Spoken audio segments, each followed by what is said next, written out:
சட்டை எடுத்துட்டு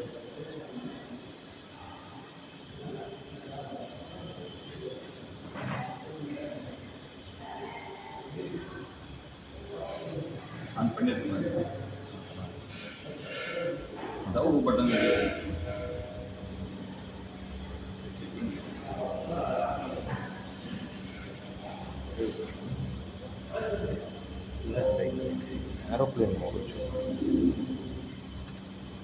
aeroplane mode வச்சுருக்கீங்கன்னா யாராவது ஃபோன் பண்ணிட்டாங்க அது நின்று போடும்.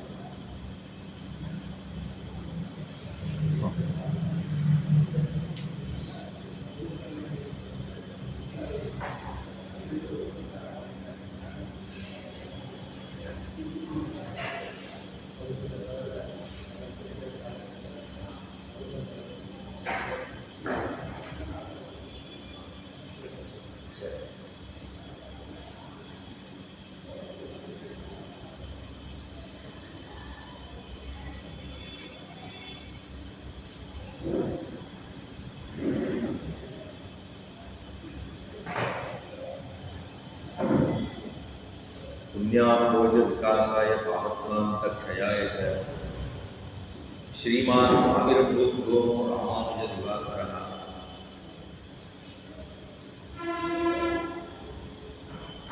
பகவத் ராமானுஜர் இந்த பூலகத்திலே எழுந்தருளி இருந்தது 1000 ஆண்டுகளுக்கு முன்பாக.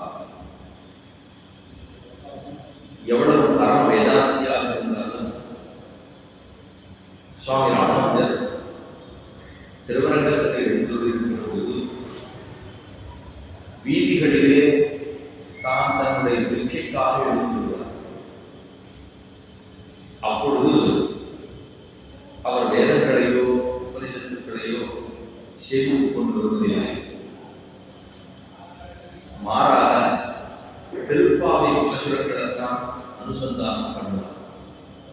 ஸ்ரீரங்கத்தில் திருவீதியில் பிரதட்சணமாக கொண்டு சுவாமி ராமானுஜர் திருப்பாவை பாசுரங்களையே அனுசந்தானம் பண்ணி கொண்டு வருவார்.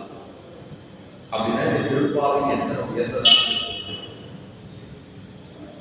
ஒரு 5 வயது சிறு பிள்ளை ஆண்டாள் அனுகிரகித்து போனதான திருப்பாவை நம் அனைவருடைய பாதகங்களையும் தீர்த்து பரவனுடைய திருப்பணிகளை காட்டும். அப்படிங்கிறது இதிலிருந்து நமக்கு புரிகிறது.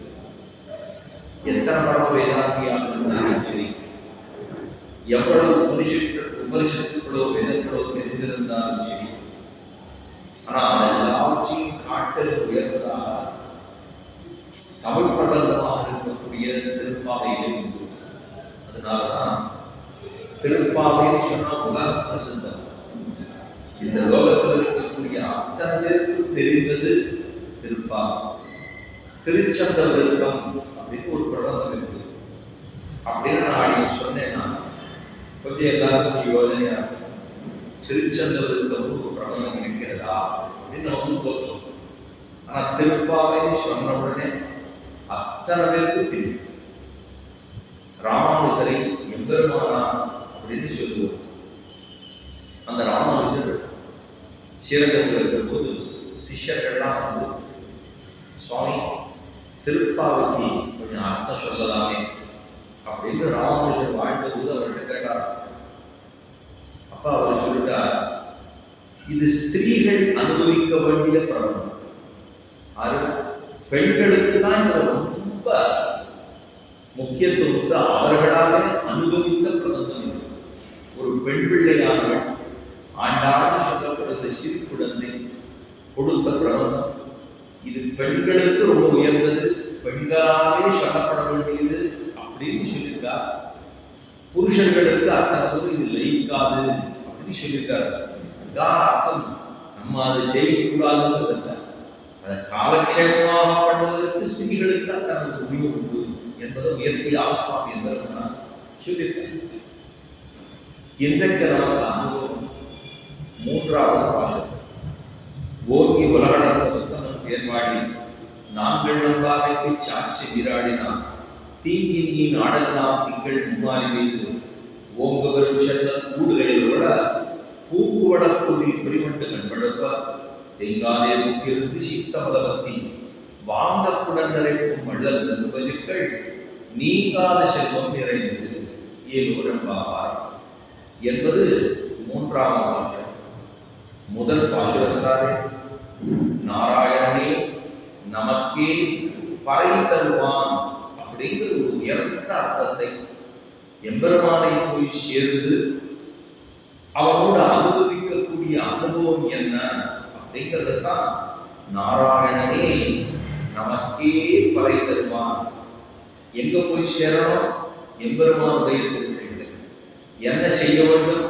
அவனுடைய திருவடிகளுக்கு நிச்சயமான கைங்கரியத்தை பண்ண வேண்டும். அதுவே புருஷார்த்தம் என்று கொள்ளப்படுகிறது. கைங்கரியம்னா புருஷார்த்தம். ஏதோ ஒரு இடத்துக்கு போறோம் அப்படின்னு சொன்னா அங்க போய் செய்ய வேண்டிய வேலை என்ன இருக்குது? வெள்ளம் போயிட்டு அங்க போயிட்டு வெள்ள அங்க போயிட்டு வா அப்படின்னு சொன்னோம்னா உடனே அங்க போயிட்டு திருப்பி முடியாது. அங்க போயிட்டு என்ன நல்ல காரியம் என்பதை பார்த்து விட்டு தான் நம்ம இங்க வந்திருக்கோம் அப்படின்னு சொன்னா திருப்பாவை உபன்யாசத்தை கேட்க வேண்டும். அதுக்கப்புறம் ஸ்ரீரங்க மகாத்மத்தை கேட்க வேண்டும். அதுக்கப்புறம் விதுரநீதியிலே சில விஷயங்களை கேட்க வேண்டும். அதுக்கப்புறம் ஆழ்வாருடைய விஷயங்களை பற்றி கேட்க வேண்டும். அப்படிங்கிறது இருக்கோ அதுதான் புருஷார்த்தம் என்று சொல்லுகிறோம்.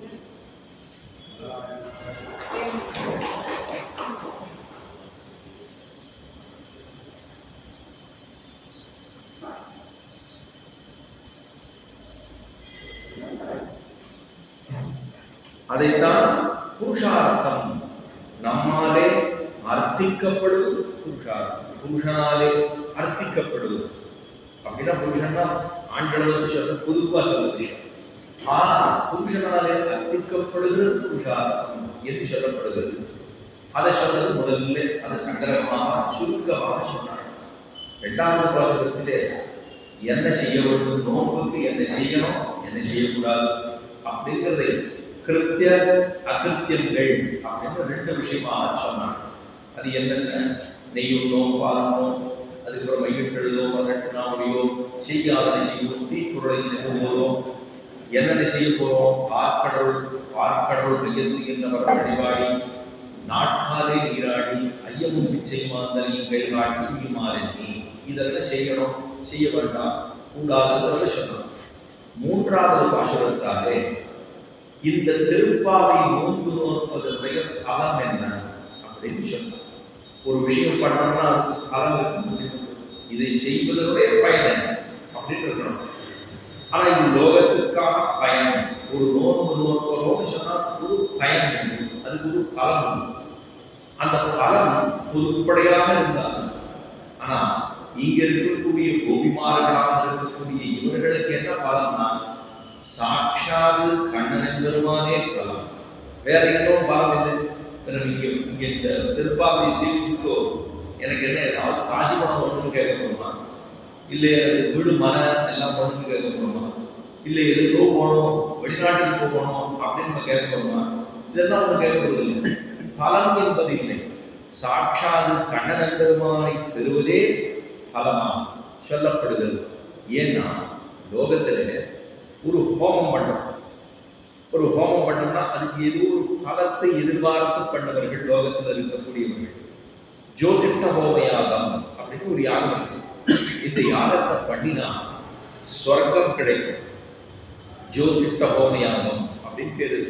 அதெல்லாம் இது பண்றவாளும் இல்லை, பண்றவாளும் இல்லை, செய்கிறவர்களும் இல்லை அப்படின்னு தான் சொல்லிக்கொள்ளணும்.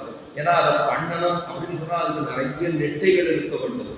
அதை பண்றோம், பண்ணிட்டு நான் சொர்க்கத்துக்கு போகணும் அப்படின்னு ஆசைப்பட்டால் அதை பண்ணுவார்கள். சரி, சொர்க்கத்துக்கு போனா அதுதான் முடிவா? அது முடிவல்ல. சொர்க்கம் என்பது இங்கிருந்து பூஹு புவஹ சுவஹ மூன்றாவது லோகம் சொர்க்க லோகம் இந்திரப்படம்.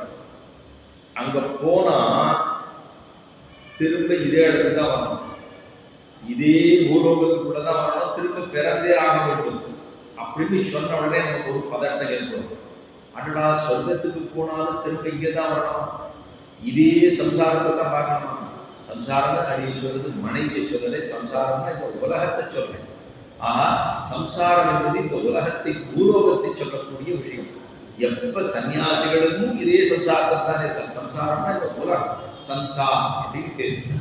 ஆனா இந்த இடத்துல வந்து ஏன்னா அங்க போன பிற்பாடு புண்ணியத்தினுடைய பலத்தை எல்லாம் அனுபவிச்சிடும். இங்க பற்ற புண்ணியங்களுக்கு பலனாக அந்த புண்ணியத்தினுடைய பலத்தை நாம் எடுத்துக்கொள்ள வேணும்னு நினைத்தோம்னா சொர்க்கத்துக்கு போவா. அங்க போய் என்ன பண்ணுவா, அந்த புண்ணியத்தினுடைய பலத்தை பூரா அனுபவிச்சுவா. அனுபவிச்சு முடிஞ்ச உடனே அங்கிருந்து பிடிச்சி நம்ம தள்ளுவாங்க. கீழே தள்ளிட்டான்னா அங்கேருந்து வரணும். இந்த ஆத்மாவானது மேகத்துக்குள்ள போகும். அதுக்கப்புறம் அங்கிருந்து மழை நீராக பொழியும், பூமியிலே சேரும். அந்த பூமியிலே விதை விதைக்கப்படும், அந்த விதைக்குள்ளே போகும். அதுக்கப்புறம் அது ஒரு விருட்சமாக மலரும். அதுக்கப்புறம் அது நெல்லோ கோதுமையோ ஏதோ ஒன்று போகும். அதை ஒரு புருஷன் உண்ணுகிறார், அது ரேதஸுக்குள்ள போகும். அது கர்ப்பவாசம், ஒரு பெண்ணோடு சம்போகம் நடந்து அது கர்ப்பவாசமாக மாறுகிறது. அப்படின்னா 5 விஷயம் இருக்கு. ஒன்று மேல மேகத்துக்குள்ள போகுது, 2 பூமியில போகுது, 3வது ஒரு வஸ்து, ஒரு நெல்லோ அரிசியோ அதுக்குள்ள போகுது, 4வதாக அது புருஷனுடைய ரேதசாக மாறுகிறது, 5வது சம்போகத்தில் அது ஒரு கர்ப்பமாக மாறுகிறது. இதுதான் 5 விஷயமா நடக்கிறது. பஞ்சாக்னி வித்யான்னு பேரு. பஞ்சாக்னி வித்யான்னு சொல்லப்படுகிறது. இதுதான். ஆக சொர்க்கத்துக்கு போனோம்னா திரும்ப இதே கர்ப்பவாசத்திலே தான் பிறக்க வேண்டும். அப்படின்னா போகணுமா அப்படிங்கிறத நம்ம தான் முடிவு பண்ணணும். ஆக சொர்க்கத்துக்கு போக வேணும்னா ஒரு ஜோதிட்ட ஹோமையாலும் பண்ணு அப்படின்னு சாஸ்திரம் சொல்லி வரவா போராடு. 2வது ஒரு ஆயுஷ் வேணும்னா ஆயுஷம் பண்றான். எனக்கு நிறைய ஆயுஷ் அபிவிருத்தி ஆகணும் அப்படின்னு சொன்னா ஆயுஷம் பண்றோம். இதெல்லாம் ஒரு பலத்தை எதிர்பார்த்து பண்ணுது. ஆனா இங்க இருக்கக்கூடிய கோபிமார்களுக்கு என்ன பலம்? 7 பலம். சாட்சாத் எம்பெருமான் கண்ணனை சொல்வதே பலம். பெருமாளை போய் சேவிக்கிறேங்கிறது ஒரு பலமா? அப்படின்னா பெருமாளை சேவிக்கிறது ஒரு பராக்கம். அது ஒரு பிரத்யுபகாரத்தை எதிர்பார்த்து பண்ணப்படுவதே கிடையாது. பெருமாளை போய் சேவிக்கிறோம்னா அது ஒரு அனுபவம், அவ்வளவு. அந்த எம்பெருமானை போய் சேவிப்பதற்கு இந்த ஜன்மாவில நமக்கு பிராப்தம் ஏற்படுறதோ இல்லையோ அதுதான் உயர்ந்தது. அதைத்தான் என்ன சொல்றா, ஏகைக பலலாபாய சர்வலாபாய கேசவா என்று. என்னவா இருந்தாலும் கேசவநாம சங்கீர்த்தனத்தை சொல்லுவதற்கோ பலம், வேற ஏதாவது பலம் இருக்க முடியுமா?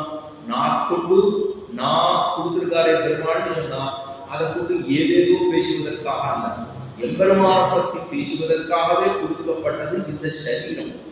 இந்த சரீரம், இந்த உடம்பு கொடுக்கப்பட்டதே அவனுக்கு செய்வதற்காக.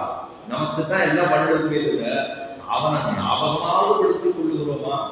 இந்த கை கொடுத்திருக்காருன்னா தொழுவதற்காக, கால் கொடுத்திருக்காரே எதுக்காகனா சவிதிகளுக்கு செல்வதற்காக, திபதேசங்களுக்கு செல்வதற்காக, கண் கொடுத்திருக்கானேன்னு சொன்னா அவனை கண் கொண்டு தரிசிப்பதற்காக, வாய் கொடுத்திருக்கானேன்னு சொன்னா அவனை பாடுவதற்காக.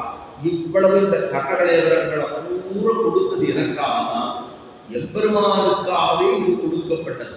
இந்த சரீரத்துக்கு என்ன தெரியுமா சொல்வா? சரீரம் ஆத்மங்கல் தர்மசாதனம் என்று சொல்லுவது. சரீரத்தை கொடுத்ததனுடைய பயனே தர்மத்தை பண்ணுவதற்காக. தர்மம் என்பது சாட்சாது எம்பெருமானே தர்மம். ஈச்ச வேதவிதோ விப்ராஹா ஈச்ச ஆத்மவிதோ ஜனாஹா தேவகந்தி மகாத்மானம் கிருஷ்ணம் தர்மம் சனாதனம்.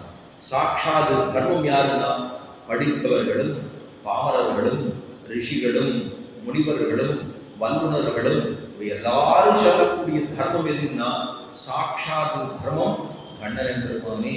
அப்படிங்கிறதுதான் கிருஷ்ணம் தர்மம் சனாதனம். அவன் என்ன சொல்லி இருக்கிறானோ அதுவே தர்மம். அதையே நாம் உத்வேகமாக கொண்டு அவனை அடைய வேண்டும் அப்படின்னு கோபிமார்கள் எல்லாம். எங்களுக்கு பலம் யார் தெரியுமா? கண்ணனே பலம், அவனை அடைவதே பலம். ஏகைக பலலாபாய சர்வலாபாய் கேசவா. அந்த கேசவநாமம்னு சொல்லப்படுகிற கேசவநாம சங்கீர்த்தனத்தை சொல்வதே நமக்கு பலம். அப்படிங்கிறது தான் இந்த பாசுரத்தினுடைய சார். முதல்ல இதுக்கு அவதாரிகைன்னு பேர். ஒவ்வொரு பாசுரத்துக்கு முன்னாடியும் இந்த பாசுரத்துல என்ன சொல்ல போகிறார்கள்ங்கிறத சொல்லிப்பா. பூர்வாச்சாரியர்கள் இந்த திருப்பாவை சொன்னது ஆண்டாள். ஆனா அதுக்கு வியாக்கியானம், அர்த்தங்கள் எல்லாம், உரையெல்லாம் எழுதுவது நமக்கு இப்போ எத்தனையோ வருஷத்துக்கு முன்னாடி 1000 வருஷத்துக்கு முன்னாடி இருந்த பூர்வாச்சாரியர்கள் அதைத்தான் எழுதி வச்சிருக்கா.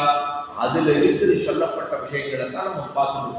ஆஹா, இந்த நோன்புக்கு பலன் என்னன்னு சொல்லிட்டான்.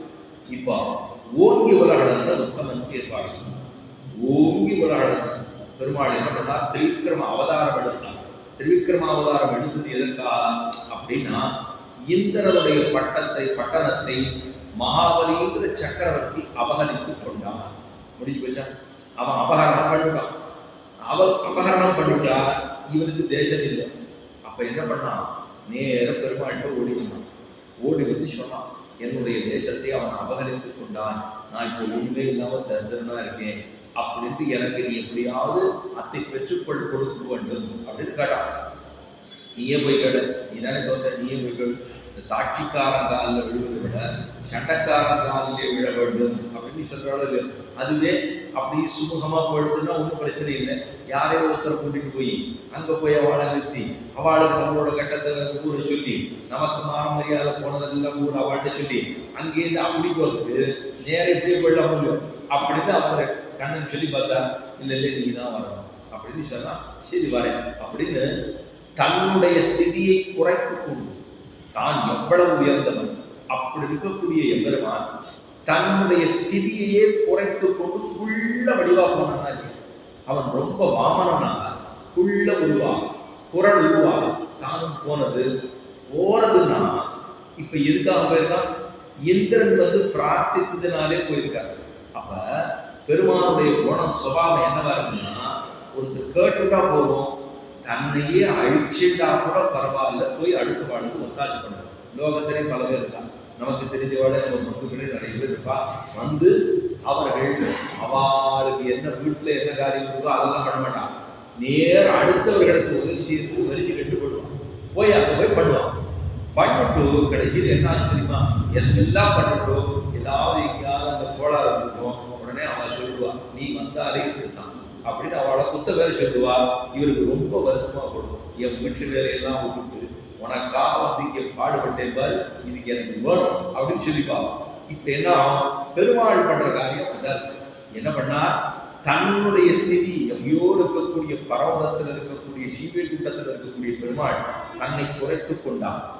அந்த குறைத்து கொண்ட விஸ்வரூப தரிசன பெருமாள் படம் போட்டு இல்லையோ, தன்னுடைய இந்த விபூதி பூரா பெருமாளுடைய திருமேனியிலே உட்கொள்ளப்பட்டிருக்கக்கூடிய விஷயம். இதைத்தான் 11வது அத்தியாயத்திலே கண்ணன் பெருமான் காட்டினான். அர்ஜுனனுக்கு காட்டினது விஸ்வரூப தரிசனத்திலே இந்த உலகம் கூட தன்னுடைய லயத்திலே கொண்டது அப்படிங்கிறத காண்பித்து தான் விஸ்வரூப தரிசனத்திலே அந்த அத்தியாயத்துக்கு பேர் 11வது அத்தியாயம். 18 அத்தியாயம் பகவத்கீதையில, அதுல 11வது அத்தியாயத்திலே இவ்வளவு சொன்னார்.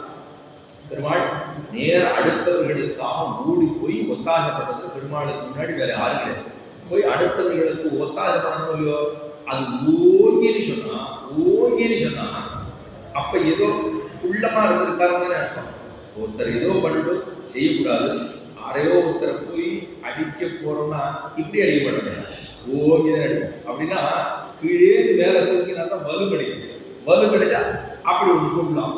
இப்ப பெருமாள் என்ன பண்ணார்னா, பெரியவனா இருக்கிறவன் தன்னை தாழ விட்டுனா தன்னுடைய தோற்றத்தை குறைத்து கொண்டு சின்னவனா போய் பெருசா வளர்றான். அப்ப ஓங்கினா அடுத்தவர்களுக்கு ஒத்தாசை பண்ணணுங்கிறதுக்காகவே போனது. எடுத்த அவதாரமே அதுதான். 2 in 1 இந்த லோகத்துல பெருமாள் பண்ணது அதுதான். ஒரே அவதாரத்துல 2. அந்த அவதாரத்துக்கு பேர் என்னவோ வாமன அவதாரம்னு சொல்றோம். ஆனா வாமன அவதாரம் முடிஞ்ச உடனே திரிவிக்ரம அவதாரம். திரிவிக்ரமம் அப்படின்னா 3 லோகத்தையும் தான் அளந்து காட்டினான். 3 லோகத்தை மட்டும் அளந்தல பெருமாள், இந்த 7 சத்தியலோகம் வரைக்கும் வச்சு அவனுடைய திருவிழி. ஏன்னா 3 லோகத்தை மட்டும் அளந்துட்டா ஏதோ இந்திரனுக்கு மட்டும் ஒத்தாசை பண்ணதா போயிடும். இதுக்காக வேற யாராவது ஒருத்தர் பிற்காலத்துல வந்து மகாபலி சக்கரவர்த்தி என்னோட 4வது லோகத்தையும் எடுத்துட்டா அப்படின்னு சொல்லப்போ அதுக்கு ஒத்தாசை பண்றதுக்காக திரும்பி ஒரு அவதாரம் எடுக்கும். அது என்ன, திரிவிக்ரம அவதாரம் 1, திரிவிக்ரம அவதாரம் 2 அப்படின்னு எடுக்க முடியுமா? அதனால பார்த்தா ஒரேடியா எடுத்துவாங்க. அப்ப இது அடுத்தவர்களுக்காக ஒத்தாசை பண்றதுக்காக போனது. அப்படி பரிதவிப்பது, அடுத்தவர்களுக்கு உதவுவதற்காக போவது ஓங்கி. 2வது சொன்னா இந்த மூங்கில் மரம்னா இந்த பனி காலத்துல பனி எல்லாம் பட்டு பட்டு வளைஞ்சிருக்கு. அது வெயில் சூரிய கிரணம் பட்டவனே சரக்குன்னு விழுகும். நம்ம நேர பக்கத்திலே பார்த்துட்டோம்னா மூங்கில் குத்துன்னு சொல்லுவான். அந்த மூங்கில் குத்துல பார்த்தோம்னா அப்படின்னா ஒரு மரமா இருக்காது, அப்படி பல பல மரங்களாகவே தான் இருக்கும் மூங்கில். இந்த மூங்கில பார்த்தா கண்ணன் பெருமான் ஞாபகம் வரணும். ஏன்னா அந்த மூங்கில தானே வம்சி கிருஷ்ணன் அப்படின்னு புல்லாங்குழல் பாடுகிறாரு. இந்த மூங்கில பார்த்தா கண்ணன் பெருமான் ஞாபகத்துக்கு விடணும். இந்த மாதிரி ஒரு மூங்கில தானே பெருமாள் புல்லாங்குழல் வச்சு குதினா அப்படின்னு ஞாபகமா இருக்கும். ஆனா அந்த மூங்கில் எப்படி கிரணங்கள் பட்டவன அப்படியே வளருதோ அது மாதிரி எம்பெருமான் தானும் வளர்ந்து கொடுத்தான். இதுல என்ன அர்த்தமா இருக்குன்னா ஆர்த்தநாதம். ஆர்த்தநாதம்னா அடுத்தவர்களுடைய கட்டத்தை கண்டு பொறுக்காமல் அவர்களுக்கு ஒத்தாசை பண்றதுக்குன்னே பண்ண அவதாரம் திருவிக்கிரமாக. பெருமானுடைய சுபாவமே அப்படித்தான் இருக்கு. மற்றொன்று சொல்றான், குணா குண நிரூபணம் பண்ணாதே, இன்னார் நல்லவன் இன்னார் கெட்டவன் அப்படின்னு பெருமாள் நினைச்சுட்டு அவதாரம் பண்றாங்க. குணா குண நிரூபணம் அப்படின்னா இவர் ரொம்ப நல்லவர், அதனால நான் இந்த அவதாரத்தை பண்ணி இந்த லோகத்தையே திருவிழியாலே அளக்கிறேன் அப்படி பண்ணாரனா அதெல்லாம் ஒண்ணுமே பார்க்கறது. இன்னார் நல்லவன் இன்னார் கெட்டவன்டே பார்க்கவே இல்லை. எல்லாருக்கும் சேர்த்து ஒரு அளவு அளந்தார். எல்லாருடைய தலையிலையும் தன்னுடைய திருவடியை பதித்ததான அவதாரம். யாராவது கட்டணும் அந்த லோகத்தில் இருக்கிறவா இருந்தவா யாராலும் நீங்க பூஹு லோகத்திலே பூலோகத்திலே தேவனுடைய திருவடியை பிடிக்க வேண்டும், இல்லை புவகா அடுத்த லோகத்திலே உங்க திருவடியை என்னோட தலையில வைக்கணும் அப்படின்னு கேட்டாளா, இல்ல சொர்க்கப்பட்டதுக்கு தான் கேட்டாளா. ஆன்மீக கேட்காத போதே தான் எடுத்த அவதாரம், அடுத்தவர்களுக்கு பரிந்து கொண்டு எடுத்த அவதாரம்னா ஊங்கி உலகம். ரெண்டாவது உத்தமன் ஏற்பாடு. உத்தமன்னா பெருமாள் தன்னையே தாழப்படுத்தி கொண்டு தன்னை அழித்துக் கொண்டாகிலும் அடுத்தவர்களுக்கு உதவுவது. இதுல 3 வருடம் சொல்றான். இன்னும் அதமன், மத்தியமன், உத்தமன் 3 வருடம். அதமன் அப்படின்னு சொன்னா ரொம்ப மோசமான அடுத்த வாழ எப்பவாவது இச்சப்பட்டுட்டே இருக்கும், எப்ப பார்த்தாலும் இச்சப்பட்டுட்டே இருக்கும். அவளுக்கு அதமன் நல்லதே பண்ண மாட்டான், அடுத்த வாழ்க்கை தொந்தரவு கொடுக்குறதே அவளுக்கு வேலை அப்படின்னு ஏதாவது ஒரு நல்ல விஷயம் தான் கடுத செய்தி போடுவா, அவள் உடனே ஓடி வருவா. இதே வேலை பண்ணிட்டு வாழ்க்கை அதமர்கள் பேர். அடுத்தவர்களுடைய தொல்லையிலே பார்த்து ஆனந்தப்படுபவர்கள் அதமர்கள்.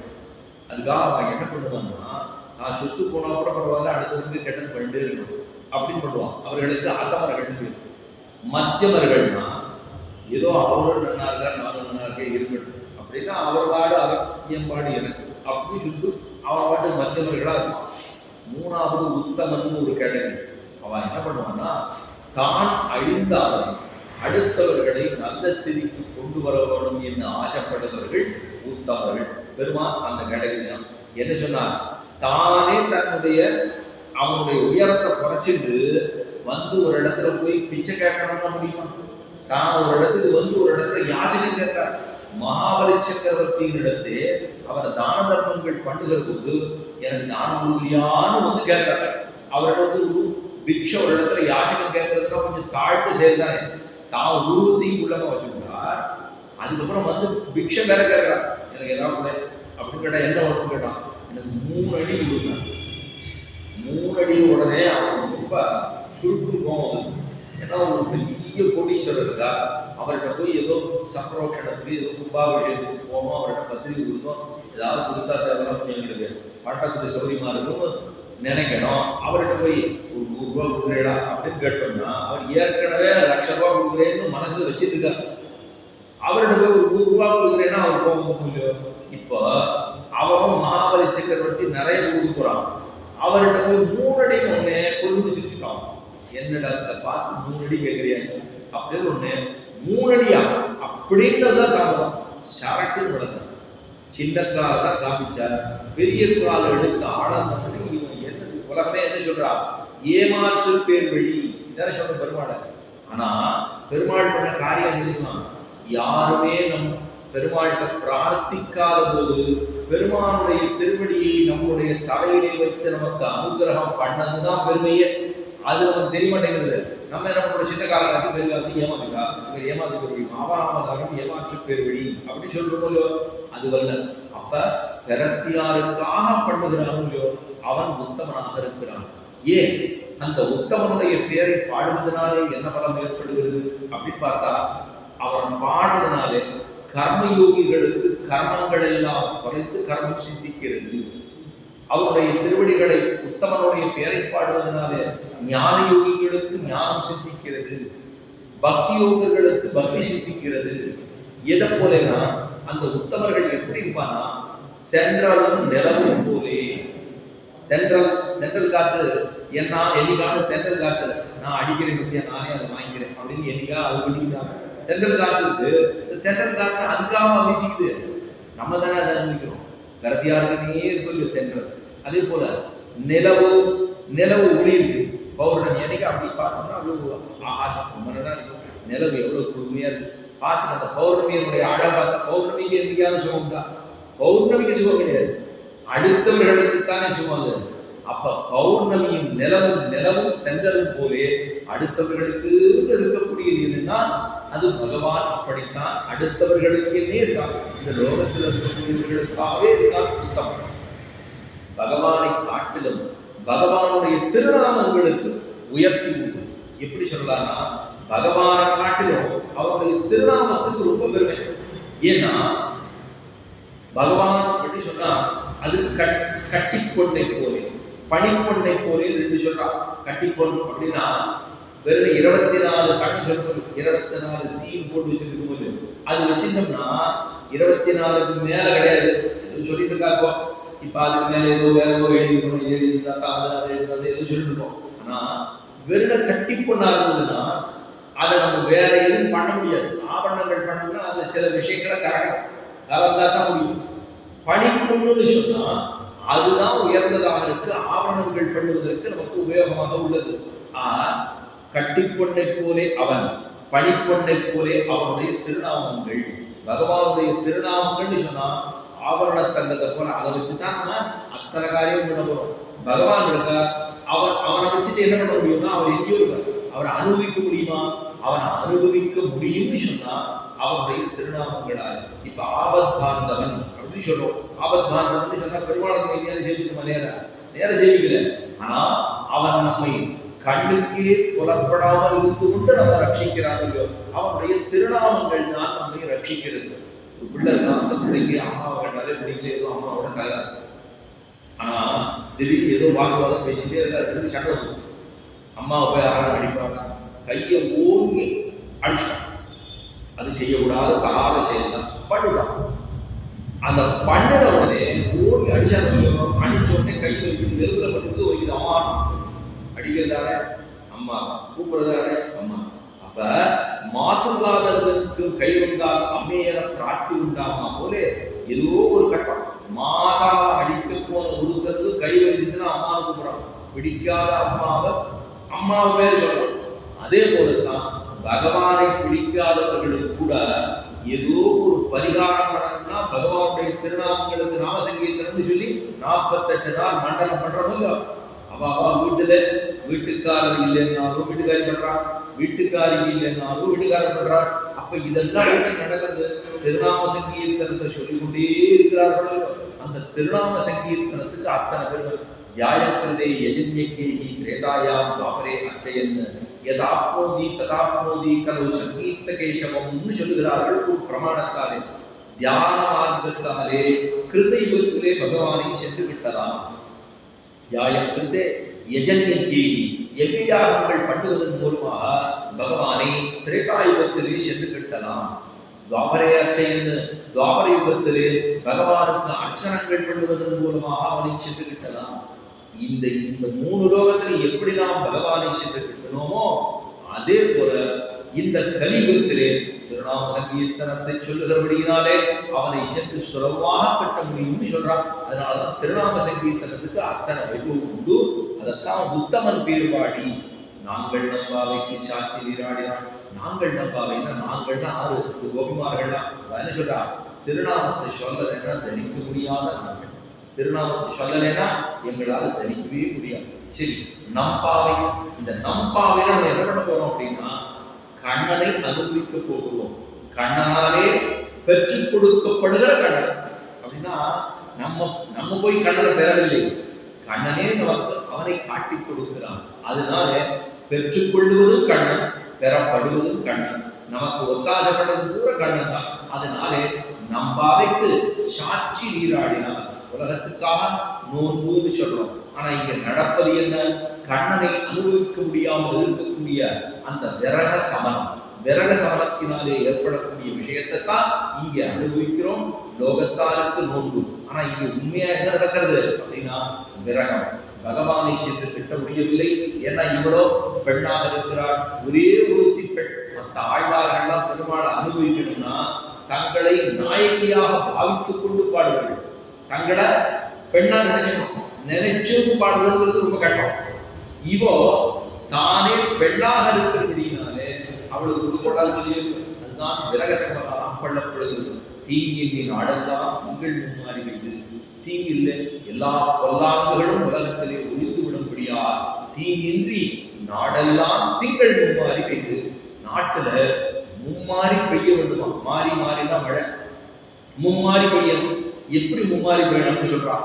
நல்லா 3 மாசத்துல அடி அடிச்சு வெள்ளக்காடா போய் சென்னப்பட்டணம் மாதிரி தனியா தேங்கி அப்படி இருக்கக்கூடாது. எப்படி அடிக்கணும்னா 9 நாள் நல்லா வெயில் அடிக்கணுமா, 10ஆவது நாள் மழை பெய்யும். அப்பதான் அந்த சூடு கூட இறங்கி ஜலம் நல்லா தேங்கி இருக்குமா.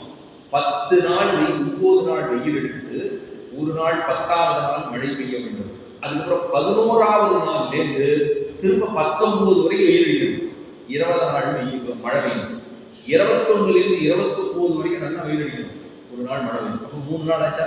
மாதம் முன்னாடின்னு சொன்னா இதுதான் அர்த்தம். இப்படி பெஞ்சாதான் ஜலம் நல்லா தேங்கிருக்கும், எப்போது ஈரப்பதத்தோடு இருக்கும், எல்லாம் பண்ணலாம். அப்படி இருந்தா தான் நல்லா சுபீட்சமாக இருக்கும். தீங்கின்றி நாடெல்லாம் திங்கள் மும்மாறி மீது ஓங்கு வரும் சென்னல் கூடுகையில் கூட. இப்போ வயல்ல இருக்கக்கூடிய சமர்த்தியை சொல்றான். வயக்காட்டில் இருக்கக்கூடிய பெருமை எவ்வளவு நல்லா இருக்கு அப்படின்னா, அந்த இடத்துல பெருசா இருக்கும். ஆனை கல்வெட்டி, யானை கல்வெட்டி போட்டுதுன்னா அதுவே கண்ணு போட்டா அதுவே பெருசா தானே இருக்கும். யானை கண்ணு போல இருக்கா சென்னல், நல்ல ஒசரமா இருக்கும். ஊங்கு வரும் சென்னல், பெரிய சென்னலா இருக்கு. அந்த சென்னல்ல எவ்வளவு ஒசரம் இருக்குன்னா அங்க இருக்கக்கூடிய மீன்கள் எப்படி இருக்கும்? ஆழ்வார்களுக்கு எல்லாமே பொதுவாகவே ஊரை பத்தி சொல்லுவா. திருமங்கை ஆழ்வார் முக்கியமா பார்த்தோம்னா, திருமங்கை ஆழ்வார் எல்லா இடத்துக்கும் போய் மங்களாசாசன பெருமாளை போய் பாடுவார். ஆனா ஊர்ல இருக்கக்கூடிய பெருமைகள் தான் சொல்லுவார். அங்க பாரு பாக்க மரம் இருக்கு, இங்க பாரு தென்னை மரம் இருக்கு. இவ்வளவு அழகாக இருக்கக்கூடிய இடத்திலே எம்பெருமான் கோயில் கொண்டு இருக்கிறார். அந்த எம்பெருமான் வந்து சேவிப்போம். கடைசி 2 வரைக்கும் முடிச்சுவார். முதல் 2 வழியில இயற்கையை பாடுவார், 2வது 2 அடிகளிலே அந்த விபதேசத்தை பாடி அந்த எம்பெருமானை பாடி பாடி முடிச்சுடுவார். அப்ப நமக்கு இயற்கை தான் ரொம்ப பிடிக்கிறது இல்லையோ. இப்ப இயற்கையோட சேர்த்துதான் பெரிய சென்னலா இருக்கு. அதுல கயல்கள் மீன் எல்லாம் எப்படி இருக்குன்னா பருத்து பெரிய மீனா இருக்கும்.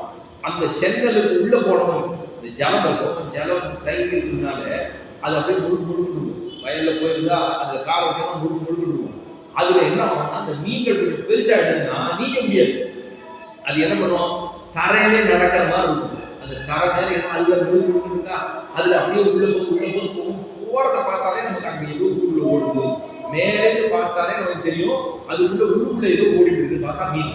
அப்பதான் ஊடு சென்னல் ஊடு கயல்களை பூங்குவளை போதில் பொறிவண்டு கண்படுத்த குவள புஷ்பம்.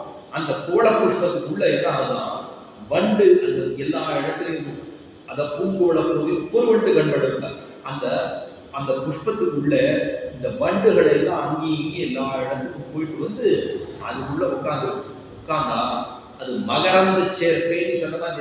எல்லா இடங்கள்லையும் அந்த அந்த அந்த புஷ்பத்துல இருக்கக்கூடிய அங்க இருக்கக்கூடிய மகரந்தங்கள், அந்த மகரந்தத்தை எல்லாத்தையும் இங்கேருந்து அங்க போவோம், அங்கேருந்து இங்க போவோம், இங்கேருந்து அங்க போவோம். இப்படி ஒவ்வொரு இடத்துக்காக போய் தான் இந்த மகரந்த சேர்க்கை நடக்குது. மகரந்த சேர்க்கை மட்டும் நடக்கலைன்னா இந்த உலகமே ஸ்தம்பித்து போயிடும். எதுவுமே கிடைக்காது. காவிரியாது ஒண்ணுமே கிடைக்கும் இல்லையா, மரம் இல்லை, மரம் இல்லைன்னா போச்சோல்லையோ. அப்ப இந்த மகரந்த சேர்க்கை எல்லாம் பண்ணுது. அந்த புஷ்பத்துக்குள்ளே அந்த வண்டானது போய் உள்ளுக்குள்ள போய் உட்காந்துடும். பூங்குவள போதில் பொறிவண்டு கண்படுத்த தேங்காதே திருத்தி சீத்த மரபத்தி சமர்த்தி. அந்த பசுமாட்டுக்கு இருக்கக்கூடிய சமர்த்தி அத்தனை அழகா இருக்கான்.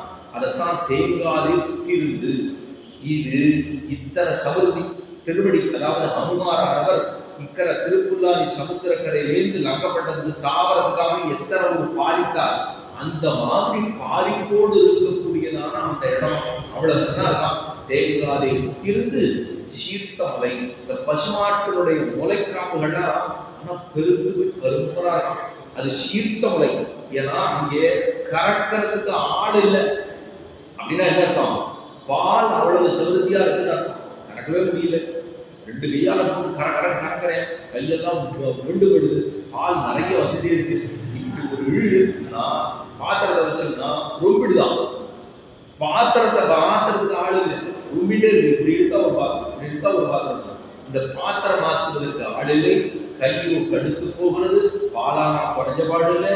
அப்ப என்ன பண்றது? ஆறு கறப்பானா அப்படி சவுதியாக பால் சவுதி இருக்கக்கூடிய திருவாய்ப்பாடி.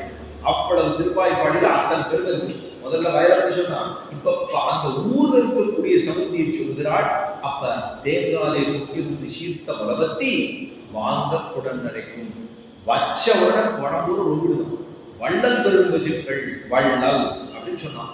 வள்ளல்னா என்ன அர்த்தம் சொன்னா, பெருமாள் பண ஓலை கட்டிட்டு தானே தூது போனார். கண்ணன் பெருமாள் கிருஷ்ணர் பண ஓலை கட்டி கொண்டு தூது நடந்தான். அது தாழ்ந்ததான செயல். அது பண்ற போது எவ்வளவு நம்மளை வசிப்பான். துரியோதனை எவ்வளவு தட்டினான். துரியோதனை தட்டினான், திட்டாத பேர் இல்லை. அத்தனை பேர் நீ ஒரு இடப்பெயர் ஏன்னா பகவான் கேடு வந்துக்கிறதுனா கூட அவனை இடப்பெயர்னு சொல்லி தூஷித்தவர்கள் தான் இந்த லோகத்திலே உண்டு. அப்படிதான் இருக்கா. அப்ப அவ்வளவு திட்டு வாங்கினான்னு. இப்ப இந்த பசுமாடு என்ன பண்ணுதான்? கட்டுறா, அடிக்கிறா, எல்லாம் பண்றாளா இல்லையா? கண்ணன பெருமான் எத்தனை பாடுபட்டானோ அது போல இந்த பசுக்களும் கட்டப்படுகிறது, அடிக்கப்படுகிறது. ஆனால் அது கூடுதே பெருமாள் அதை என்ன பண்ணார்? எத்தனை அவனை தூஷித்தாலும் எம்பெருமான் எல்லாருக்கும் ரட்சிக்க போகணுங்கிற ஆசையோடு அவ்வளவு பண்ணாமோ அதுதான் வள்ளல் அப்படின்னா. வள்ளல் தான் தன்னை குறைத்து கொண்டாலும் பிறருக்கு கொடுக்கக்கூடிய தன்மையாலே வள்ளல். பெரும் பசுக்கடம் கண்ணன் பெருமான் தொட்டு தொட்டு வளர்கிறானோ இல்லையோ, அந்த கண்ணன் பெருமானுடைய கரஸ்பரிசம் பட்டு பட்டு பெருசாகும். இங்கேருந்து மதுரை மண்டபம், திருவாய்ப்பாடி, பிருந்தாவனம் தான் போயிருந்தது தெரியும். அங்க இருக்கிற பசுமாடெல்லாம் கீருக்கு ஒரு பசுமாடு இருக்கும். கால் ரொம்ப பெருசா இருக்கும். அது பார்த்தோம்னா முகமே ரொம்ப அழகா இருக்கும். அதை பார்த்தோம்னா இத்தனை வருஷம் நம்ம போயிட்டே இருப்போம். வண்டியில போனோம்னா குறுக்க வந்து இருக்கும். அங்க போனோம்னாலே மதுராவுக்குள்ள போயிட்டோம்னாலே, தில்லியிலேருந்து மதுரா சாலையில போனோம்னா உள்ளுக்குள்ள போனா இந்த பக்கம் போனோம்னா பிருந்தாவனம், இந்த பக்கம் போனோம்னா திருவாய்ப்பாடி, யமுனை குறுக்க விடுது. இந்த பக்கம் போனா திருவாய்ப்பாடி, கோபுரம், நந்துகம் அதெல்லாம் இருக்கு. வலது பக்கம் போனோம்னா இந்த பக்கம் போனோம்னா பூரா பிருந்தாவனம் இருக்கு. எல்லாம் பெருமாள் பண்ண சேட்டுகள் பூரா சேட்டைகள் பூரா அங்கதான் இருந்திருக்கு. இதெல்லாம் இருக்கு. அங்க போனா அத்தனை தூரம் அந்த இடத்துக்கு பிரஜபூமி என்று பேர். பெருமாள் தான் பதித்த இடம், திருவடிகளை பூரா பதித்த இடமாக இருக்கின்றபடினாலே அத்தனை உயர்ந்த இடமாக சொல்லப்படுகிறது. அதனாலதான் அத்தனை வள்ளல் பெரும்பசுக்கள் கண்ணனுடைய கரஸ்பரிசம் பெற்றபடியினாலே உயரமாக இருக்கக்கூடிய பெரும்பசுக்கள். அத்தனை சொன்னார். ராமாவதார காலத்தின் போது ராமன் வைத்துக் கொண்டிருந்த அந்த யானைக்கு பேர் சத்ருஞ்சயன். யானை மாதிரி இருக்கும். ஒவ்வொரு மாடு யானை மாதிரி இருக்க முடியுமா? அவ்வளவு விஷயமா இருக்க. அதுக்காக சொன்னா அதை சத்ருஞ்சயனை போவே அப்படின்னு சொன்னான். நீங்காத செல்வம் நிறைந்து. நீங்காத செல்வம் என்றால், நீங்காத செல்வம் என்றால் பெருமானுடைய கட்டாட்சம், பகவானுடைய கட்டாட்சம் நமக்கு பட வேண்டும். அதற்காக நீங்காத செல்வம் நிறைந்து அப்படின்னா பெருமானுடைய ஐஸ்வர்யத்தாலே ஏற்படக்கூடிய கடாட்சத்தை தான் நீங்காத செல்வம் நிறைந்து. ஏதோ என்பாவாய்னு இந்த பாசுரத்தினுடைய பலத்தை சொன்னது. கண்ணனே பலமாக கட்ட வேண்டும் அப்படின்னு சொன்னதுதான் இந்த பாசுரத்தினுடைய அர்த்தம். இப்ப நமக்கு ஸ்ரீரங்க மகாத்மியத்தை பற்றி சொல்ல வேண்டும். ஸ்ரீரங்க மகாத்மியத்தில் நேற்று பார்த்த நாரத பகவானுக்கு சிவபெருமான் உபதேசம் பண்ண விஷயங்களை பற்றி சொல்ல ஆரம்பித்தோம். இப்பொழுது அப்ப சொல்றார், ஹரியே அதாவது மகரிஷியே, ஸ்ரீரங்கத்தை பற்றி இதுவரைக்கும் நான் யார்கிட்டையும் சொன்னதில்லை, உங்களிடத்திலே சொல்லுகிறேன், கேட்டுக்கொள்ளும் அப்படின்னு சொல்லிட்டு இப்ப சொல்றார். காவேரி நடுவே புஷ்கரணி இருக்கு. அந்த ஸ்ரீரங்கத்துக்கு செல்லுபவர்களுக்கு, ஸ்ரீரங்கத்துக்கு ஆரெல்லாம் போராடும் அவர்களுக்கு நரகம் ஒரு நாளும் கிட்டாது. ஸ்ரீரங்கத்துக்கு போராடு நரகம் இல்லை. மேலே சொல்றார், ஞான குறைவு என்பது இருக்காது. ஞானத்திலே குறைபாடு, பகவானை பற்றின ஞானம், அந்த ஞானத்துல குறைபாடு ஒரு நாளும் இருக்காது. இதெல்லாம் எதுவுமே இல்லை. அப்புறம் ஸ்ரீரங்கத்துக்கு போனோம்னா இப்போ நம்ம ஒவ்வொருத்தர் கொட்டாய் விடுறோம். கொட்டாய் விட்டுனா என்ன பண்ணுவா? சில பேர் என்ன பண்ணுவா? கொட்டாய் விட்டுனா மைய பண்ணிப்பா. தும்மல் வருதுன்னா அச்சூம்பா. இதெல்லாம் கொட்டாய் விடுறது, தும்மல் போடுறது, இருமறது, இதெல்லாம் பண்றது என்ன பண்ணணுமா? ரங்க ரங்கன்னு சொல்லணும். இதெல்லாம் ஒவ்வொரு விஷயமும் நமக்கு இதெல்லாம் சரீரத்தில் இருக்கக்கூடிய உபாதைகளோ அது பண்ற போது ரங்க ரங்க ரங்க ரங்க அப்படின்னு சொல்லணும். அப்படின்னு சொல்லப்பட்டிருக்கு. ரங்கம் ரங்கம் என்றே சொல்ல வேண்டும்.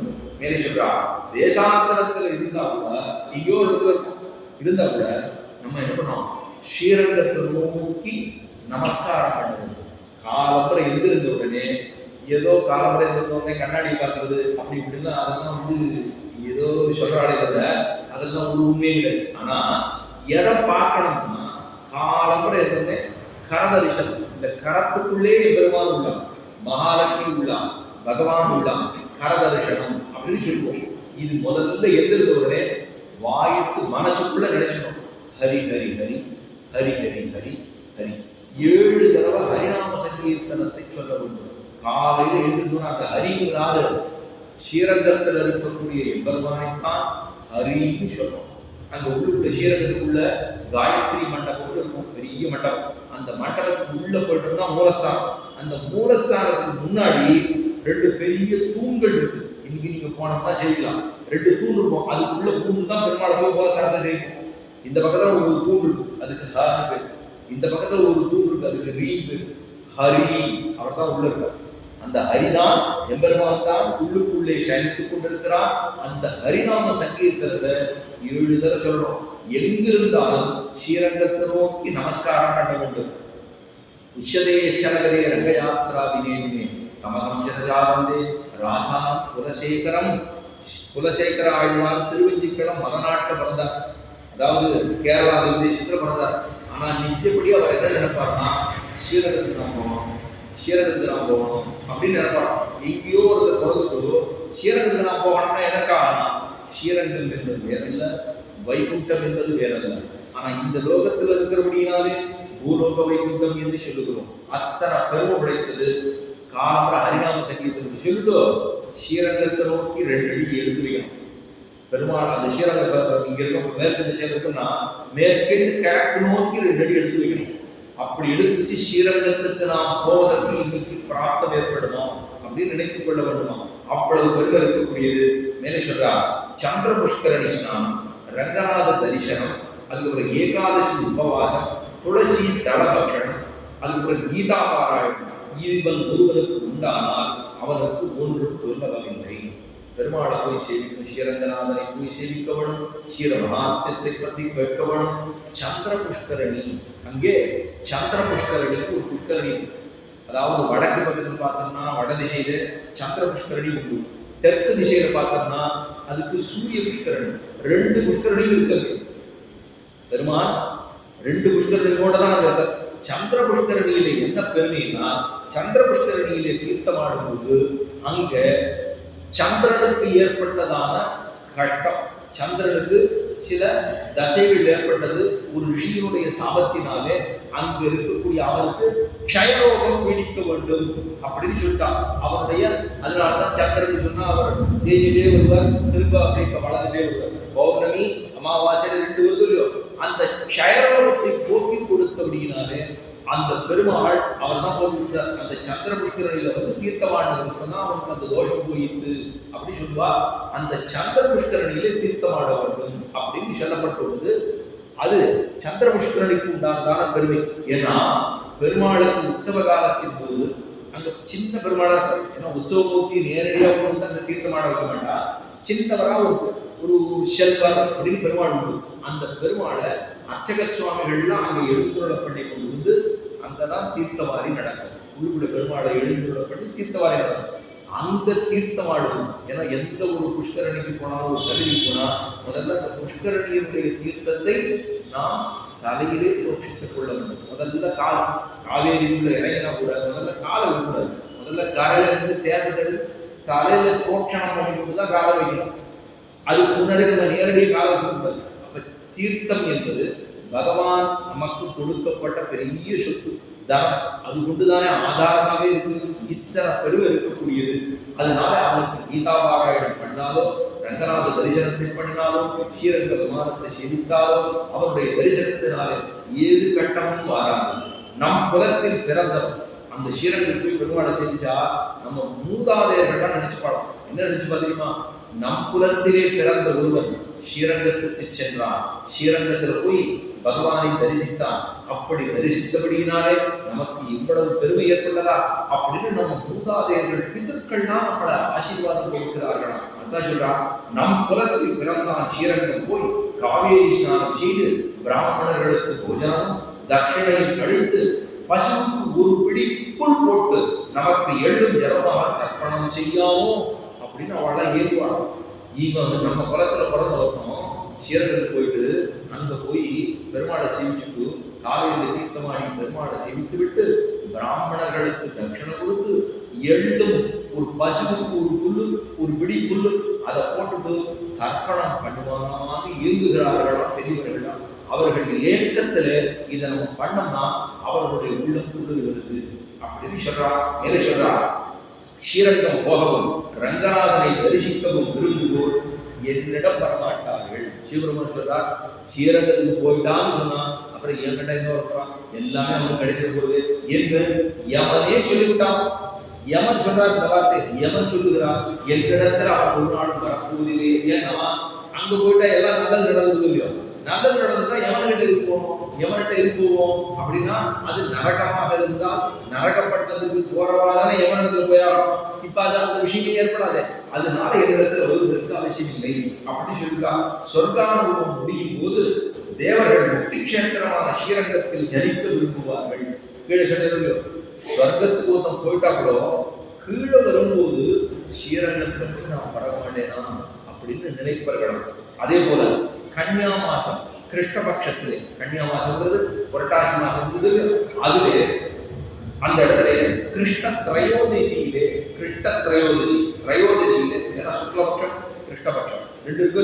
அதுல கிருஷ்ணபட்சத்துல இருக்கக்கூடிய திரையோதசியிலே ஸ்ரீரங்கத்துல போய் ஆரெல்லாம் பிதிர்காரியம் செய்கிறார்களோ அது ரொம்ப உசத்தி.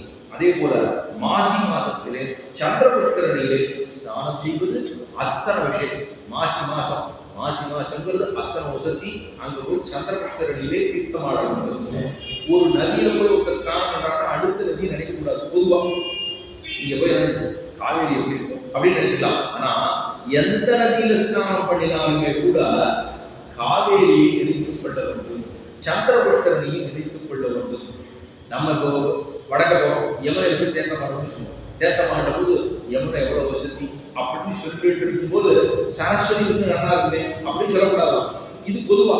ஆனா காவேரியில தேர்த்தம் பண்ற போது எல்லா நதியுமே காவேரி போடலாம் அப்படின்னு நன்றாக நினைத்துக் கொள்ளலாம். அத்தனை பெருமை படைத்தது ஸ்ரீரங்கத்தில் இருக்கக்கூடியதான அந்த தீர்த்தம். ஸ்ரீரங்க தீர்த்தம் என்றே எல்லா நதிகளையும் நினைத்துக் கொள்ள வேண்டும். அதே போல என்ன சொல்றா, ஸ்ரீரங்கத்தை தேசிக்கிறார்கள். ஸ்ரீரங்கம் நாஸ்திகர்கள்லாம் ஸ்ரீரங்கம்னு சொன்னா அவர்களுக்கு பொதுவாகவே பிடிக்கிறது இல்லை. அவர்கள் எல்லாம் நம்முடைய பக்தர்களே அல்ல. ஸ்ரீரங்க மகாத்மத்தை படிப்பது, சொல்லுவது, கேட்பது, அதை பற்றி எழுதுவது, இதுக்கெல்லாம் புண்ணியமான காரியங்கள் ஆகும் அப்படின்னு சொல்லிருக்கா. முன்னொரு காலத்துல ஸ்ரீரங்கத்துக்கு பக்கத்துல ஒரு பெரிய கொடுமையான கொடுமைக்காக யாரு வந்தாலும் அவளிடத்துல சண்டை போடுறது, வாயால கட்டுறது, அடிக்கிறது, அவர்களிடத்திலே தரங்கள் எல்லாம் அபகரிப்பது, இப்படி பண்ணிட்டே இருந்தான். ஒருத்தர் பக்கத்துல அவனுக்கு ஸ்ரீரங்கத்துக்கு பக்கத்துல இருக்கிறவங்களே தெரியல. ஒரு நாள் ஒரு பிராமணர் வந்திருக்கார். அந்த பிராமணர் போய் அவரை போய் தொந்தரவு பண்ணிருக்கான். நீ இருக்கிறதெல்லாம் காசு பணத்தெல்லாம் கொடு அப்படின்னா என்கிட்ட ஒண்ணுமே இல்லை, நான் என்ன வச்சிருக்கேன், ஒண்ணுமே இல்லாம இவ்வளவு பெரிய ஆளா இதுதான் இருக்கிறேன் அப்படின்னு போட்டு அவர் அடிச்சிருக்கான். இதெல்லாம் அடிச்ச உடனே அப்பா அவர் சொன்னார், எங்கேருந்து வரீங்க அப்படின்னா, இங்கேதான் பக்கத்துல ஸ்ரீரங்கத்துல தான் வரேன், எது ஒன்றும் இல்லை, கிடைக்கிறதுக்கா இப்படி இங்கேயா நான் இடத்துக்கு போய் ஏதோ வேலை சொல்லி ஏதோ சாப்பிடலாம்னு வந்துருக்கேன்னு உடனே அவரை பார்த்து ஸ்ரீரங்கத்திலிருந்து வருகிறார்னு தெரிஞ்ச உடனேவே இவருக்கு கொஞ்சம் கொஞ்சமா புத்தி எல்லாம் மாற ஆரம்பித்தது. கொடுமைசாலியா இருந்தவன் கொஞ்சம் கொஞ்சமா நல்லவனா மாறிட்டான். இதைத்தான் ஆழ்வாருடைய பாசுரத்திலே கத்திர வந்துவன்னே பராங்கதி கண்டு கொண்டான். மொய்த்தவல் விடையில் நின்று மூன்னெழுத்துடையவரால் கத்திர வந்து வந்தே பராங்கதி கண்டுகொண்டார் இத்தனை எளியதானார் கிறங்கும் நம் அரங்கனாய பித்தனை பெற்று வந்தோ பிறவியுள் பிணங்குமாறே தொண்டரடிக்குடியாழ்வார் திருமாலை பாசுரத்தில் சொல்றார். மொய்த்தவல் வினை, பெரிய பாவம், நிறைய பாவம் ஒருத்தருக்கு இருந்து. அவன் என்ன பண்ணா, ஒரு காட்டுல வசித்து கொண்டு வந்தான். அப்போ எல்லாரையும் தொந்தரவு பண்ணிருக்கான், இதே மாதிரி தொந்தரவு பண்ணிருக்கான். அதுக்கு திருட்டு கொலை கொள்ளை இதே தான் பண்ணிருக்கான். அப்ப அவன் ஏதோ பார்க்கறது ஒரு வயதான ஒரு வயோதிகர் வந்துள்ளார். அங்க வந்தபோது அவர் மயக்கம் போட்டு கீழே விழுந்தார். கீழே விழுந்தோடனே அவனுக்கு ஏதோ மனசுல தோன்றி ஒரு ஏதோ பெரியவராக இருக்கா இருக்குதா ஒத்தாசமா சொல்லிட்டு பக்கத்துல இருக்கக்கூடிய நீர்நிலைகளுக்கு போய் அந்த நீரை எடுத்து கொட்டி தெளிச்சு ஒரு தேர்த்தம்லாம் கொடுத்து முதல் இதெல்லாம் பண்ணி எல்லாம் செஞ்சுருக்கான்.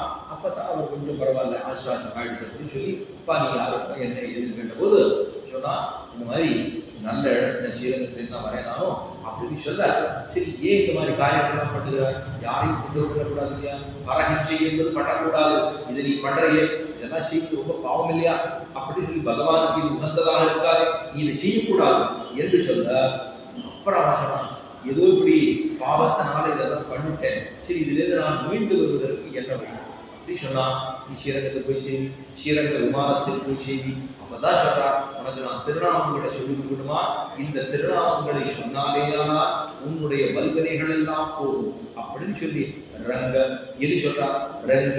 அதே போல மூன்னெழுத்துடைய பேரா, மூணு எழுத்து. என்ன மூணு எழுத்துன்னா அதைத்தான் சொன்னா, சீதரான்னு சொல்லலாம் 3 எழுத்து தான், ரங்கன்னு சொல்லலாம் 3 எழுத்து தான், மாதவான்னு சொல்லலாம் 3 எழுத்து தான், கேசவான்னு சொல்லலாம் 3 எழுத்து தான், அதே போல கோவிந்தான்னு சொல்லலாம் 3 எழுத்து தான். ஆனா 3 எழுத்து தான் கோவிந்தன்னு சொல்ற உடனே நமக்கு உள்ளே 4 எழுத்து இருக்கே தோணும். ஆனா அந்த கோவிந்த் அப்படின்னு சொல்ற வரைக்கும், கோவிந்த் அப்படின்னு சொல்ற வரைக்கும் ஒரு அக்ஷரமாகத்தான் கொள்ளப்படுது. ஏன்னா கோவிந்த அப்படின்னு சொன்னா கோ ரட்சக சப்தா அப்படின்னா, கோன்னு சொல்லப்படுது பசுமாட்டை சொல்லக்கூடிய சப்தம். பெருமாளுக்கு பசுமாடுனா ரொம்ப பிடிக்கும், அதனாலதான் அவனுக்கு கோபாலன். கோ அப்படின்னா கோ, பாலன் அப்படின்னா பசுவை ரட்சித்து கொடுக்கக்கூடியவன் கோபாலன். கோவிந்தன் அவருக்கு நாராயணன் சொன்ன பிடிக்காது, அதே போல அவருக்கு வேற பேர் தான் சொன்ன பிடிக்காது.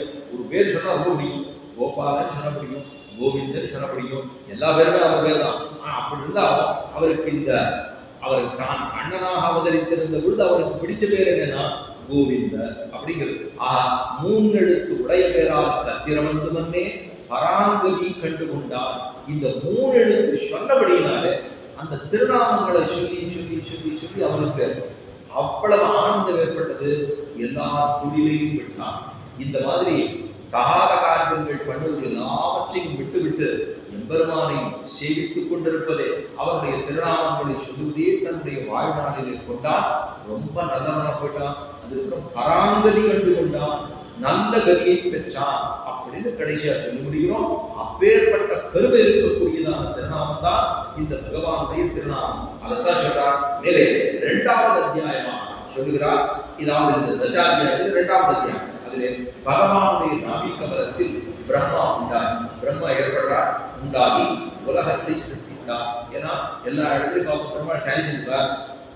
அதுக்கு அவருடைய நாபி கமலத்தை பார்த்தா ஒரு தண்டு, தாமரை தண்டு வரும். அதுல பார்த்தோம்னா தாமரை இருக்கும். தாமரையில பிரம்மா இருக்கும். அதுல 4 முகத்தோடு சதுர்முக பிரம்மா. 3 தான் நமக்கு தெரியும். பின்னாடி ஒரு சதுர்முக பிரம்மான்னு பேர். 4 முகங்களை கொண்டாதான் 4 முகக் கடவுள் அப்படின்னு பேர். 4 முகம் வருது. இதுக்காக 4 முகம் அப்படின்னா 4 வேதத்தை அவர் சொல்லிட்டே இருக்கும். 4 வேதம், ரிக்வேதம், யஜுர்வேதம், சாமவேதம், அதர்வண வேதம் என்று 4 வேதங்களை அவர் உச்சரிச்சுட்டே இருந்தாதான் அவருக்கு சிருஷ்டி ஓடி சிருஷ்டி வரும். இந்த உலகத்தை சிருஷ்டி பண்றதுக்காக தான் அவருக்கு 4 வேதத்தை ஓடிக்கிறார். அதான் இங்க சொல்றார். இப்போ பிரம்மா உலகம் உண்டாக்கி உலகத்தை சிருஷ்டித்தார். மதுக்கடித்தவர்கள் அபகரித்த வேதம், வேதம் இங்கே மீண்டும் பிரம்மாவுக்கு கிடைத்தது. மீண்டும் பிரம்மாவுக்கு கிடைத்தது எப்படிங்கிறது இந்த 2வது அத்தியாயம் சொல்றோம். நாரதர் கேட்கிறார், ஸ்ரீரங்கத்தின் வைபவத்தை எவ்வளவு கேட்டாலும் திருப்தி உண்டாகவில்லையே, மேலும் சொல்லுவோம்.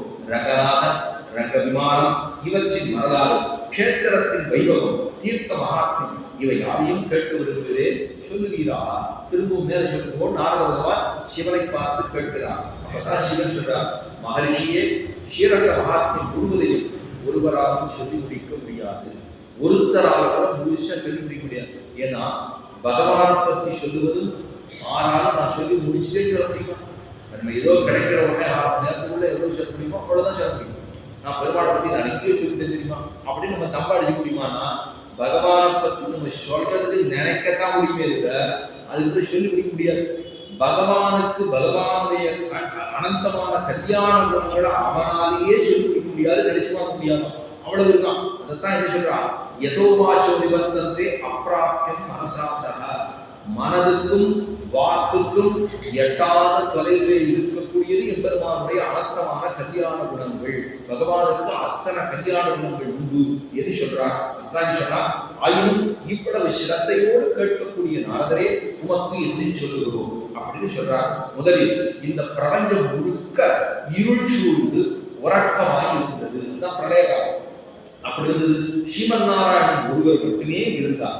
அந்த சிருஷ்டி சம்ஹாரம் முதலிய லீலைகள் விளையாட விருப்பம் உண்டாயிற்று. இப்பதான் பார்க்கிறார், ஜன்மயமான சர்வேஸ்வரன் தன் உருவத்தோடும் தம் அஞ்சமான லட்சுமியோடும் தனது அம்சபூதமான ஆதிசேஷன் மீது க்ஷீராப்தியில் சயனித்துக் கொண்டு திருப்பார்கடன் பெருமாள் சயனம் பண்ணி கொண்டு மகாலட்சுமி தாயாரோடு இருக்கும்போது வீரியம் நிறைந்த சங்கல்பத்துடன் ரொம்ப தான் ஒரு சங்கல்பம் எடுத்துட்டு பெருமாள் என்ன பண்றாரா, அவர் அங்கேருந்து நேரம் தன்னுடைய சரீரத்திலே மேல பார்க்கும்போது விஸ்வரூப தரிசனம் அது மாதிரி பெருமாள் தன்னுடைய இந்த உலகத்தையே தன்னுடைய சரீரத்திலே கொள்ளுகிறான்.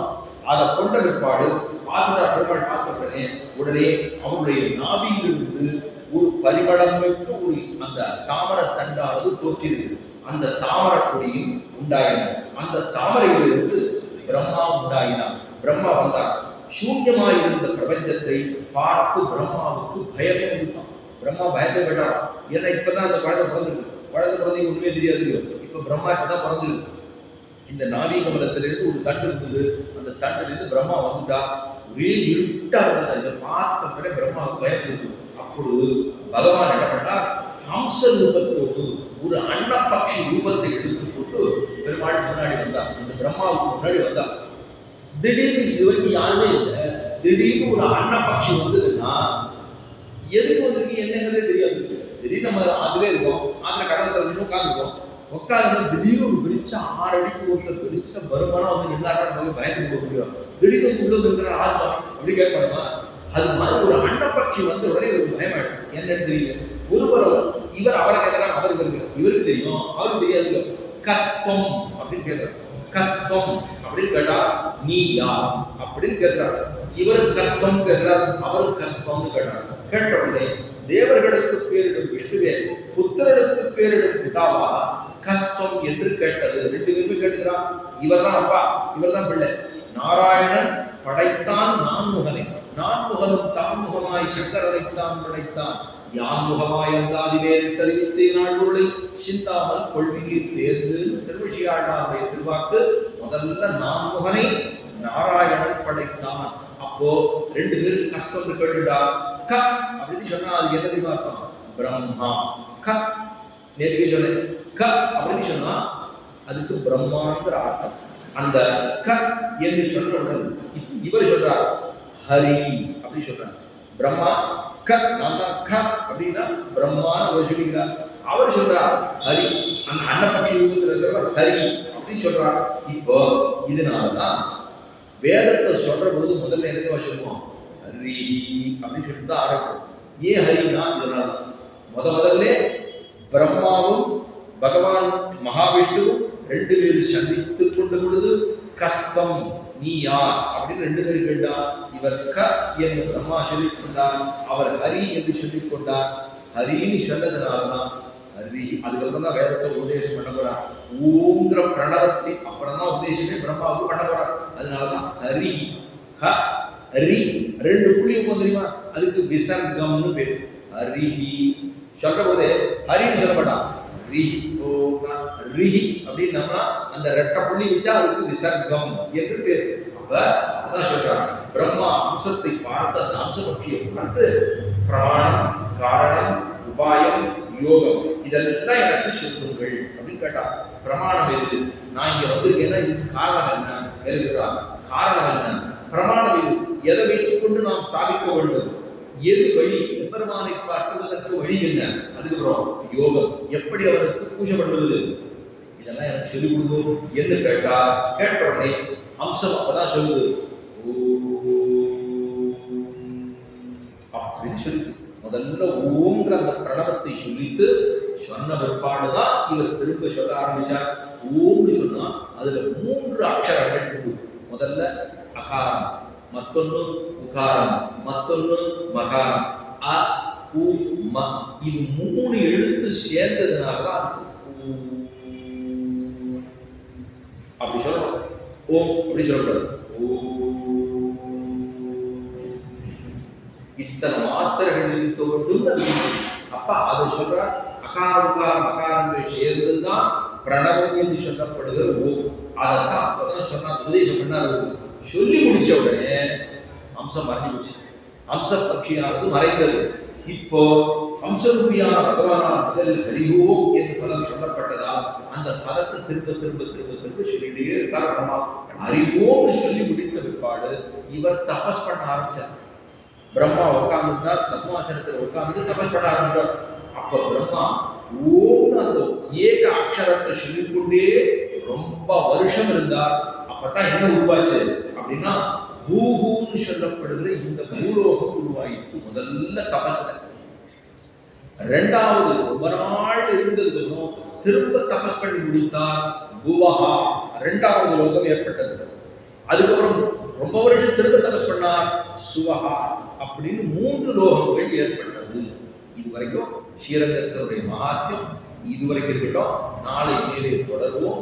இப்பொழுது ஆழ்வார்களுடைய சரித்திரம் முதல்ல பார்த்தோம்.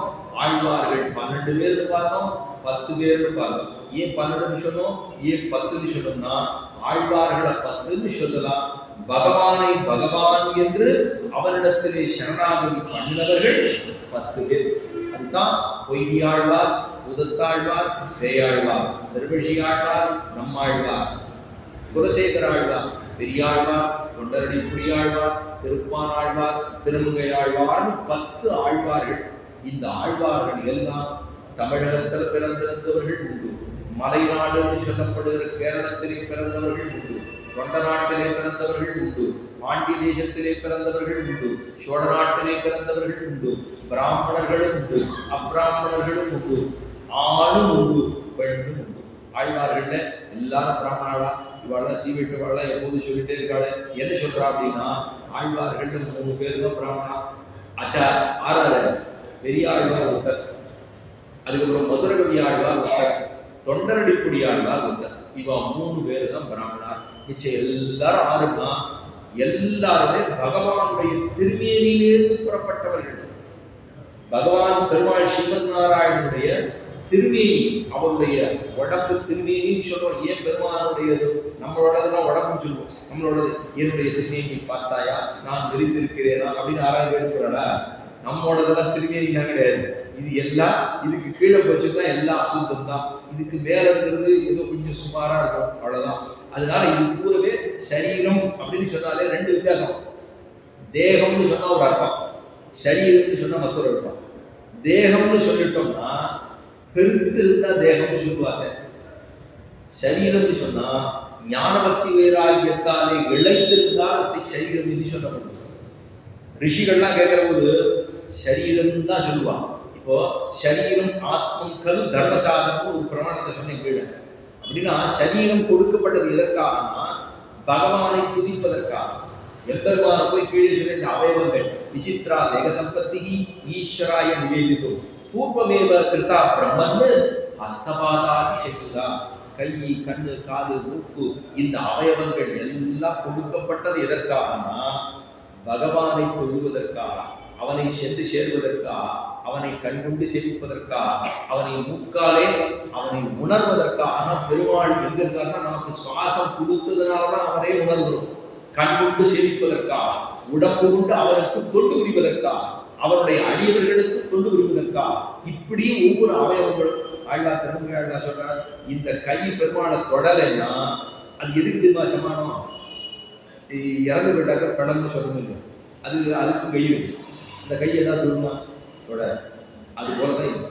இது பெருமாளை போய் உயிரோடு இருக்கிற போது நீ பெருமாளை சேவிக்கிற கை கொண்டு தொடலைன்னா பிணத்துக்கும் கை இருக்கு, உனக்கும் கை இருக்கு. சரி, கண்டு கொண்டு பகவானை சேவிக்கவில்லை என்றா எதுக்கு சமானம் இந்த கண்ணு தெரியுமா? மயில் பீலி இருப்பது, மயில் பீலியில கண்ணு இருக்கு, அது பார்க்கணும், பார்க்கப்படும். இது என்ன அழகு அவ்வளவு. பெருமாளை சேவிக்கிறதுனா மயில் பீலியில இருக்கக்கூடிய கண்ணு தான். சரி, காதுக்கு பெருமாளை பத்தி கேட்கல அப்படின்னா இந்த காதுக்கு என்ன பலன் அப்படின்னா, பாம்பு புத்துலையும் ஒரு ஓட்டை இருக்கு, அதே மாதிரி தான் இந்த ஓட்டை. இதுல வெறும் ஒன்றும் பகவானை கேட்கவில்லை என்றால் பாம்பு குச்சு போலே, பகவானை சேவிக்கவில்லை என்றால் அது மயில்பீலிலே இருக்கக்கூடிய கட்டை போலே, பகவானை சேவிக்கவில்லை தொடவில்லை என்றால் பிணத்துக்கு இருக்கும் கை போலேதான் நம்முடைய கைகள். அதனால இப்படி இருக்கக்கூடாது. பகவானுடைய திருவேணியிலிருந்து பிறந்தவர்கள் தான் ஆழ்வார்கள். அந்த ஆழ்வார்கள் தான் ஏன் பெருமானுடைய திருவேணி சொல்றோம்னா, அரவேட்டி குமார் நிவர்த்தா விஸ்வஹா சர்வா அப்படின்னு பஞ்ச உபனிஷன் மயமானது பெருமானுடைய திருவேணி. நம்மோடதுதான் இது அப்ராகிருதம்னு பேரு. இந்த உடம்புக்கு அப்ராகிருதம் அப்படின்னா அழியக்கூடியது. இது இந்த சரீரம் அழியக்கூடியது. ஆனா பகவானுடையது ஒரு நாளும் அழியாது. அதுக்கு சாநியத்தம் உண்டு. உபனிஷத் மயமான திருமேனி, பரமேட்டி குமார் நிவர்த்தா விஸ்வஹா சர்வான்னு பஞ்ச உபனிஷத் மயமான திருமேனி பெருமானுடையது. அதுக்கு என்ன பேருன்னா பிராகிருதம். பிராகிருதம்னா அழியாமல் இருக்கக்கூடியது, முழுசா சத்தமயமாக இருக்கக்கூடிய உடம்பு திருமேனி. அதனால திருமேனி, அந்த திருமேனியிலிருந்து வந்தவர்கள் தான் ஆழ்வார்கள். ஒவ்வொரு அவயவம் பெருமானுடைய கத ஒருத்தருடைய அம்சம், அவருடைய வில்லு ஒருத்தருடைய அம்சம், பஞ்ச ஆயுதங்கள் ஒருத்தருடைய அம்சம், அப்படின்னு அவருடைய மறு சீவசங்கிறது ஒருத்தருடைய அம்சம். இப்படின்னு பகவானுடைய திருமேனியில் இருக்கக்கூடிய திருவாபரணங்களுடைய அம்சங்கள் தான் ஆழ்வார்களா அவதரித்திருந்தார்கள்.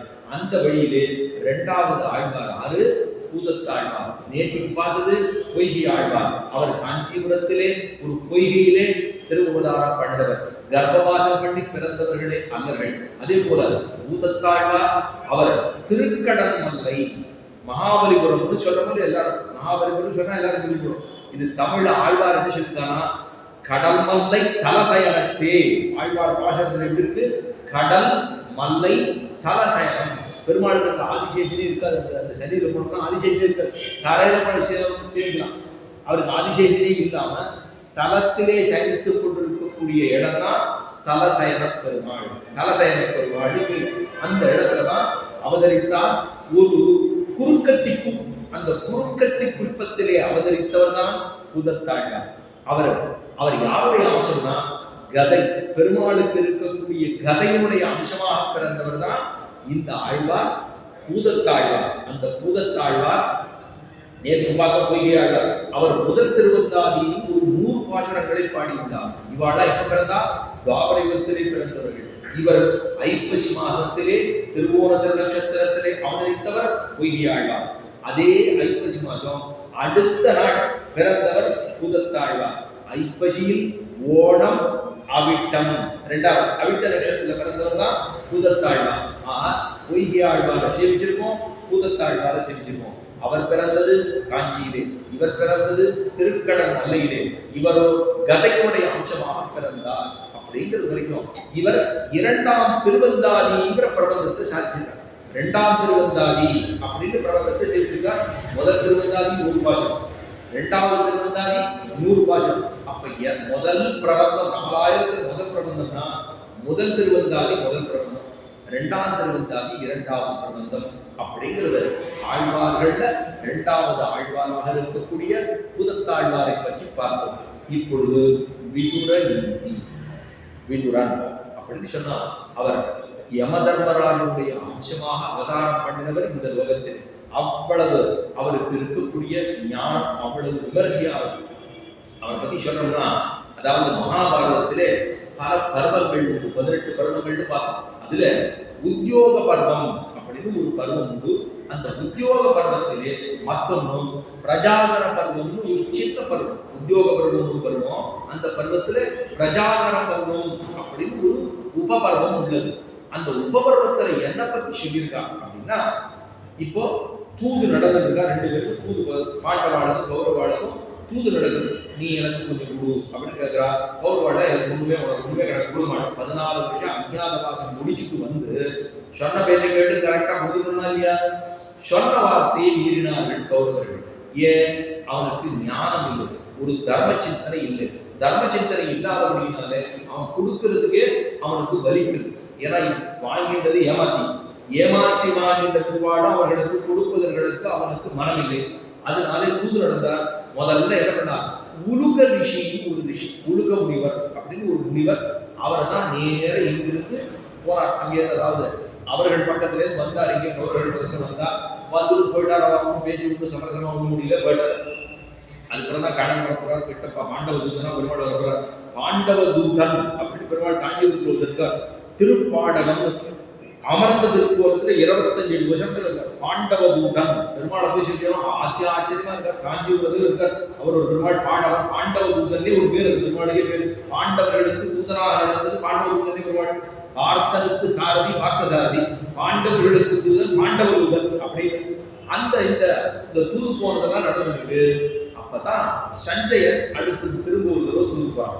யாருடைய பாண்டவர்கள்ட்ட சஞ்சயன் போறான். இங்க இருக்கானோ கௌரவர்கள் இருக்கானோ இங்க இருந்தா அந்த பக்கம் போறான் பேசுறான். சஞ்சயன் ரொம்ப நல்லவன். சஞ்சயங்கிறவன் திருதராட்டகன் எப்படியோ அதே போல திருதராட்டகன் சஞ்சயன் 2 பேரும் ஒன்னாதான் ஒரே ஆச்சாரியர்களுக்கு தான் காலட்சேபம் தான் கேட்டுட்டான். எல்லாம் போயிட்டு அங்க போய் கேட்டுட்டான். கேட்டுட்டு சாயந்தரமா வந்து சேர்ந்தான். திருதராட்டனை பார்த்தான். பார்த்துட்டு என்ன போயிட்டு வந்தியா சஞ்சயா, எல்லாம் நடந்ததா, எல்லாம் போயிட்டுண்டியா அப்படின்னு சொன்னான். என்ன நடந்தது அப்படி இன்னைக்கு என்னன்னா ஏதாவது நமக்கு சுகமா கிடைக்கிறதான்னு பார்த்துட்டு இருக்கான். அதுதான் நமக்கு ஆதாயமா ஏதாவது இருக்கான்னு கேட்டுருக்கான். ஏன்னா எனக்கு ரொம்ப ஆயாசமா இருக்கு, இப்ப என்னால ஒன்றும் சொல்ல முடியாது, ராத்திரி தூங்கிட்டு நான் ஆசைக்கிறேன், நாளைக்கு வந்து அப்படி சொல்லிவிடுறேன் அப்படின்னு சொல்லிட்டா இது திக்கு என்னத்தை போய் பேசுறாங்க, என்ன ஆச்சு திக்கு இருக்கு. ராத்திரி வந்து படுத்துட்டான். இவனுடைய அந்தப்புறத்துல வந்து திருதராட்டம் படுத்துட்டான். தூக்கமே வராத போது ரொம்ப கஷ்டப்படுகிறான். நமக்கே திடீர் ஒன்று வச்சுருந்தா ராத்திரி தூக்கமே வராது. எத்தையாவது நினைச்சுன்னா தூக்கம் வராது. அதுக்கப்புறம் விடிஞ்சதுக்கு அப்புறம் நல்லா தூக்கம் வரும். இப்ப அவன் கரண்டப்படுத்து நான் என்ன பண்றது தெரியல. சரி, விதுரன் இடத்துல போய் கேட்டான். விதுரன் தான் ரொம்ப ஞானி. அவர் இடத்துல கேட்கலாம், எனக்கு தூக்கம் வரல, என்ன சொல்லு கேட்கலாம், எனக்கு இது ஆசுவாசமா 2 வார்த்தை சொல்லு அப்படின்னா சொன்னதை கேட்டுட்டானா. மகாபாரதத்துல சொல்றதை கேட்காம போனா போனது சொன்ன திருதாட்டம். அவன் இவ்வளவு நீதியெல்லாம் சொல்லியிருக்காங்க. சொன்னதை கேட்டுனதுக்கு அப்புறமாவும் ஒரு 5 கிராமத்தை கொடுத்துருந்தா அவன் போயிருப்பாளர். ஆனா அதை மீறி இவ்வளவு நீதியை கேட்டு வீணா போனது சொன்ன திருதாட்டம். அப்படின்னா என்ன அர்த்தம்? நீதியை எப்ப நம்ம கேட்டுக்கிறோமோ அதன்படி நடக்க வேண்டும்ங்கிறத தெரிந்து கொள்ளணும். அதைத்தான் விதுர நீதியில பூரா நிறைய சொல்லப்படுறாரு. அப்ப சொல்றா விதுரனை கொண்டு வானா ஒரு வேலைக்காரர்கிட்ட அனுப்பிச்சான். விதுரனுடைய திருமாடிக்கு போனா விதுரன் எவ்வளவு மகாமதியில் வேதவியாசரை கொண்டாடுறாரு. அவர் நேர அவருடைய பராசர மகரிஷியுடைய பிள்ளையாக வேதவியாசன் சொன்னா முதல்ல பிரம்மாவுடைய பிள்ளை பிரம்மாவுடைய பிள்ளை வசிட்டருடைய பிள்ளை சக்தியினுடைய பிள்ளை பராசரனுடைய பிள்ளை வேதவியாசனுடைய பிள்ளை தான் சுகாச்சாரியர் அப்படின்னு சொல்ல கிளிமூட சுகாச்சாரியர் பேர் இருக்கு. அப்ப பிரம்மா, வசிட்டர், சக்தி, பராசரர், வேதவியாசர், சுகாச்சாரியர் அப்படின்னு அவர்களுடைய பரம்பரை அத்தனை பெரிய பரம்பரை. அப்ப அந்த பராசர மகரிஷியுடைய பிள்ளை வேதவியாசனுடைய அம்சமாகத்தானே தோன்றினவர் இந்த விதுரர். இந்த விதுரர்கிட்ட போய் அவரை கூப்பிடுவா நான் கேட்கணும்னு சொன்னா போய் கூட்டிட்டு வந்தா. வந்து சேர்ந்தார். வந்த உடனே அவரை நமஸ்காரம் பண்ணார். வந்து உட்கார்ந்தார். ஆசனம் கொடுத்தார். உட்கார்ந்து சொன்னார். உட்கார்ந்தார். ஏன் என்னப்பா திருநாட்டருக்கு என்னாச்சுன்னு தூக்கமே வரல. என்னன்னு சொன்னா தூக்கம் வராதற்கு சில காரணங்கள் இருக்கும், இதெல்லாம் ஒரு இடத்துல இருக்கான் அப்படின்னு சில 5 விஷயங்களை சொல்லுகிறார். விதுரர் கேட்கிறார், எப்ப தெரியுமா தூக்கம் வராது? இதெல்லாம் நம்ம ஞாபகம் எப்ப நமக்கு தூக்கம் வராதுன்னு கேட்டா இதெல்லாம் நம்மகிட்ட இருக்கக்கூடாது. இந்த மாதிரி குணாதிசயங்கள் நம்ம இடத்துல இருக்கக்கூடாது. அவருடைய அந்த 5 சொல்ல கேட்டோம்னா இதெல்லாம் நம்ம இடத்துல இருக்குதுன்னா தூக்கம் வராது. அப்ப நம்ம அப்படி இருக்கக்கூடாதுன்னா ஏன் ஒரு எளியவன் ஒரு பெரியவரிடத்திலே பகைமை பாராட்டி கொண்டார் அப்படின்னா அது கூடாது. எளியவனாக இருக்கக்கூடியவன் ஒரு பெரியவரிடத்துல பகம பாராட்டி கொண்டிருந்தால் முதல்ல. 2வது சொன்னா தன்னுடைய சொத்து பூரா ஒருத்தனுக்கு அழிந்து விட்டிருந்தால், சொத்து பூரா பறிபோடுத்தோம். 3வது காமவசப்பட்டிருந்தால், ஒரு ஆசை இது ஏதோ ஒரு ஒரு ஆண் பெண் காதல் இருந்துச்சு, இதெல்லாம் ஒரு ஆசை தானே. அப்ப இந்த காமவசப்பட்டு இருந்தாலும் தூக்கம் வராது. மத்தொன்று சொல்றா, ஏதோ ஒரு துர்பலம் ஹீன சாதனம் அப்படின்னா நம்மிடத்துல பலம் இருக்காது. எப்ப தெரியுமா? நம்மிடத்துல இருக்கக்கூடிய சாதனங்கள்லாம் குறைஞ்சு போச்சுன்னா, அப்ப இதெல்லாம் இருந்தாலும் நமக்கு வராது.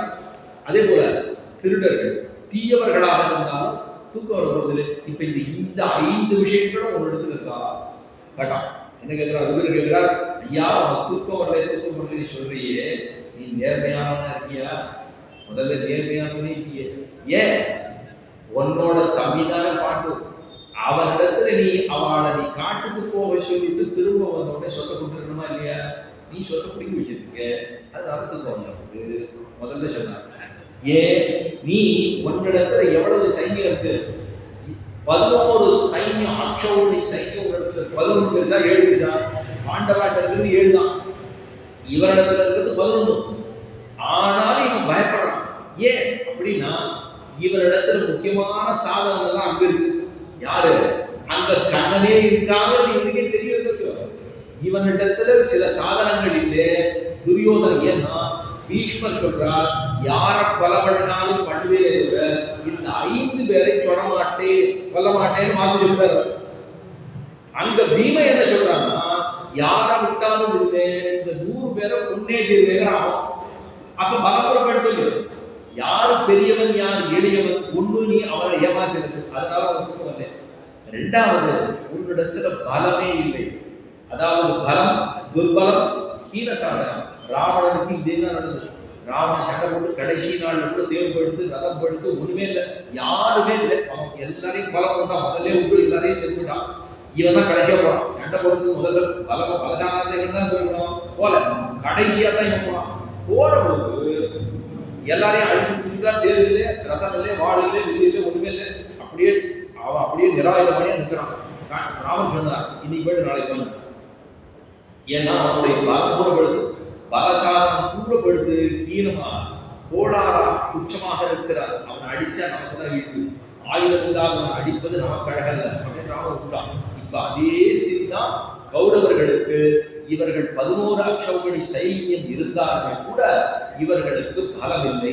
ஏன்னா அதாவது பீஷ்மர் சொன்ன வாக்கு இந்த மாதிரி, பாண்டவன் சொன்னதா விரதம் இந்த மாதிரி, கண்ணனை அங்கிருக்கிறபடியினால பலம் இவரிடத்திலே இல்லை. 2வது 3வது, நீ உன்னுடைய பிள்ளைகளிடத்துல ரொம்ப ஆசைப்பட்டிருக்க, அதுதானே காமம். உன்னுடைய காமம் என்ன?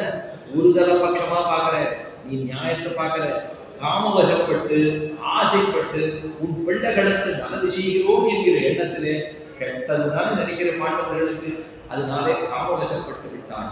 மேலும் தீயவனா திருடனை போல இருக்கு, சோரனை போல இருக்கு. ஏன்னா அவர்கள் சொல்லக்கூட நீ அபகரித்து விட்டு அவர்கள் எல்லாரையும் பொண்ணுடனும் வேற நினைச்ச பத்தியா, அதனால உனக்கு தூக்கம் வரல. இதெல்லாம் தான் உனக்கு காரணம். சொத்து அப்படின்னு சொன்னா இது எல்லாவற்றையும் பறிகொடுத்து விட்டபடினாலே இந்த 5 காரணங்கள் இருக்கிறதுனாலதான் எதிராட்டா உனக்கு தூக்கம் வரல. உன்னுடைய தூக்கத்துக்கு காரணமே இந்த 5 விஷயங்கள் தான். அதனால இந்த 5 விஷயங்கள் நம்முடைய வாழ்க்கைக்கு எத்தனை தூரம் உபயோகமா இருக்கும். ஒருத்தரிடத்துல நான் அபச்சாரப்படுவது கூடாது, கெட்டது நினைப்பது கூடாது. நம்முடைய பலம் என்னங்கிறது தெரிந்து கொள்ள முடியும். பெரியவரிடத்திலே நாம் அவனிடத்துல பகமை பாராட்டி விடக்கூடாது. அவர்கள் யாருமே பகை பாராட்டக்கூடாது. அதான கேள்வி சொன்னோம். அப்போ பாகவதர்கள் பக்தர்கள் நாம் அபச்சாரப்படுவதே கூடாது. ஆக இந்த 5 விஷயங்களை தெரிந்து கொண்டுட்டோம்னா நம்முடைய வாழ்க்கைக்கும் நல்லதே. அப்படிங்கிறது தான் இந்த இடத்துல விதுரர் அவருக்கு திருதராட்டனுக்கு ராத்திரி போய் உபதேசம் பண்றார். இதெல்லாம் தான் தர்மசாஸ்திரம் இருக்கு, இதையும் தெரிஞ்சுக்கோ. திருதராட்டா, நீ இப்படி இருந்தாயா உனக்கு தோல்வி என்பது நிச்சயம் அப்படின்னு சொல்லி முடிச்சுமா. இதுதான் 5 விஷயங்களை சொல்லிட்டார்.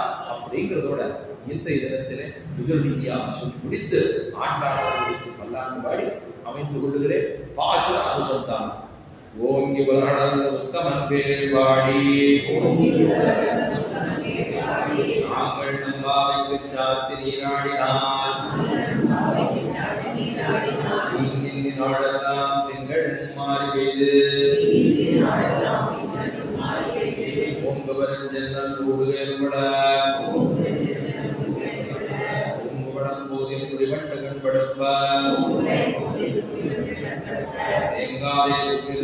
சித்தமுலவத்தி வாங்க புறந்திருக்கும் வள்ளல் விரும்பசிற்கள் நீங்காத ஜென்மம் நிறைந்து ஏதோரம்பாவாய்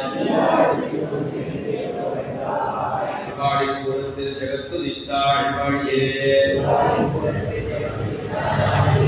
பாவை முப்பதும் செப்பினாள் வாழியே கற்றெடுத்த பெண்பிள்ளை வாழியே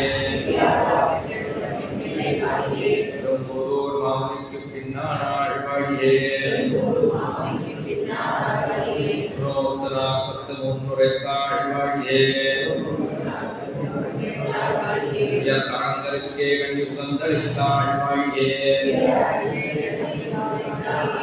திருவாளன் திருமல்லி மலராடு வாழியே அற்புதவர கற்போதை மலர்பதங்கள் வாழியே ஆண்டாள் திருவடிகளே சரணம்.